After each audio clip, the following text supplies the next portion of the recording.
Қайырлы күн достар, арнаға қош келдіңіздер. Сіздермен Толқын.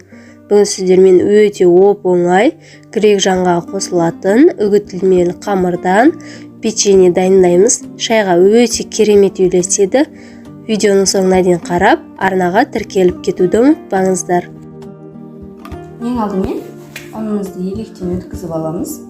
Оның үстінен сары майымызды салып ұнтақтаймыз.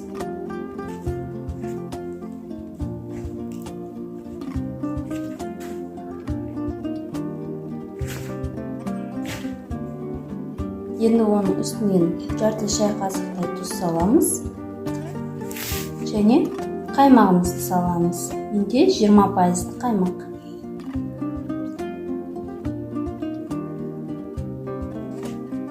Жақсылап араластырып аламыз. Одан кейін қолымызбен қамыр елейтін боламыз.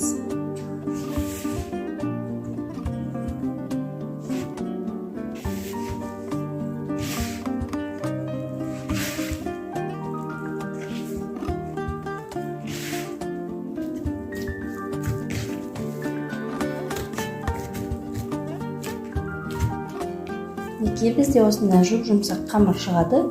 Енді осыны целлофан пакетке салып, 1 сағатқа тоңазытқышқа салып қоятын боламыз. Салмасын дайындайтын боламыз. Жақсылап ұнтақталған грек жаңғағының үстінен қант саламыз. 2-3 ас қасық бал саламыз.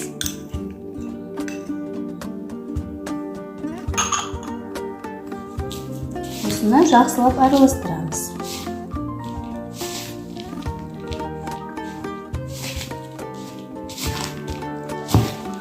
Тоңазытқыштан қамырымызды алдық. Енді осыны бірнеше бөліктерге бөліп шығатын боламыз.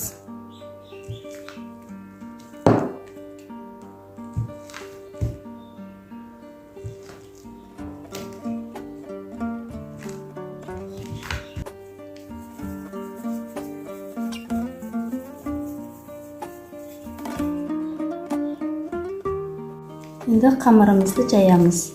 4 бұрышты етіп жайып шығамыз.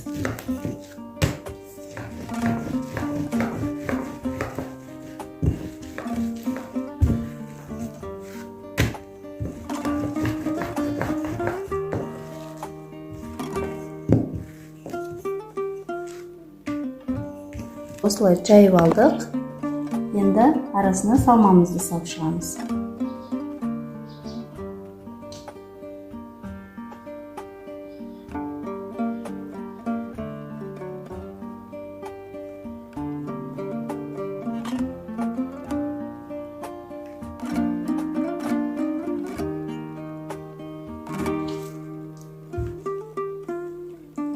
Екі шетінен қайырамыз.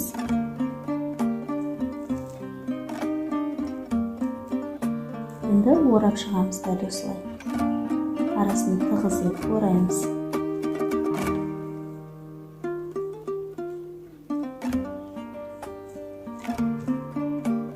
Енді асты жағын бекітіп шығамыз. Дәл осылай барлық қамырымызды орап шығатын боламыз. Печеньенің барлығын пергамент қағаздың үстіне орналастырып, үстінен бір жұмыртқаны жағып шығамыз, барлық жеріне тегізіп. Осы кезде пешімізді 180 градусқа қыздырып қоямыз.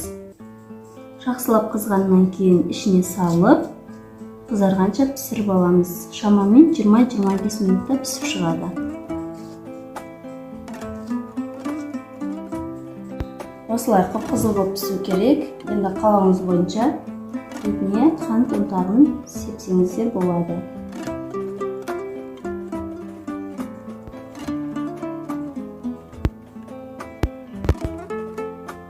Неке достар, осымен біздің печенье дайын болды.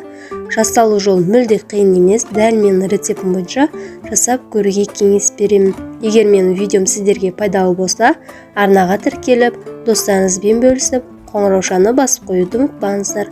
Алда әлі көптеген рецепттермен бөлісетін боламын. Сау сәлеметте болыңыздар.